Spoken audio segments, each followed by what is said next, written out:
ছোটবেলার বন্ধু, ল্যাংটা কালের বন্ধু, আমরা একসাথে ল্যাংটয়া বৃষ্টির মধ্যে কত ফুটবল খেলছি। কেমনে?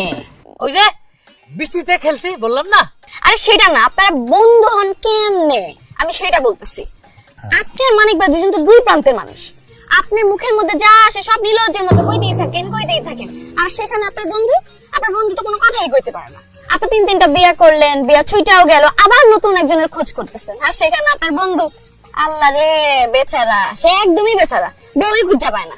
আহা, তুমি খালি কেন আমাদের তিনটা বউয়ের কথা মনে করায় দাও? হ্যাঁ ওরে, তুমি জানো না তিনটা বউ থাকতো একটাও রানিং না। আমারও তো একটা রানিং বউ দরকার। তিনবার মামলা খেয়ে জেল খাইতে শিক্ষা হয় না আপনার? আর জোর, এটা কোনো ব্যাপার হইলো? জেল, মামলা, জরিমানা এগুলো তো পুরুষদের জন্যই। একাধিক বিয়ে তো পুরুষদের জন্য।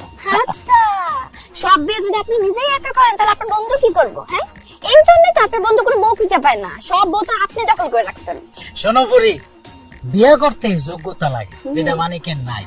মানিকের প্রতি এত মায়া দেওয়া কোনো লাভ নাই। এই জীবনে মানিক বিয়েই করতে পারবো না। আচ্ছা, তার মানে মানিক ভাই যদি বিয়ে করতে না পারে তাহলে আপনি অনেক খুশি হবেন? আর না না না না, আমার বন্ধু না, ল্যাংটা গেলের বন্ধু, তো আমি খুশি হবো কি? আমি এমনি বললাম তোমার আর কি। আপনার মতো বন্ধু থাকার চেয়ে ব্যাংকে 10 লাখ টাকা লোন থাকা অনেক ভালো। আপনি কি জিনিস আমার কোন তো? আপনার তিনটা বউ আপনারে বোঝে নাই, 300টা বিয়ে করে 300টা বউ আপনারা বুঝবো না কেন কোন তো? কারণ আপনি এমনই। তাই বিয়ের আশা ছাইরা দেন, বিয়ের আশা ছাইরা সাধু সন্ন্যাসী হয়ে দেশ বিদেশে ঘুরে পেন। আমি গেলাম।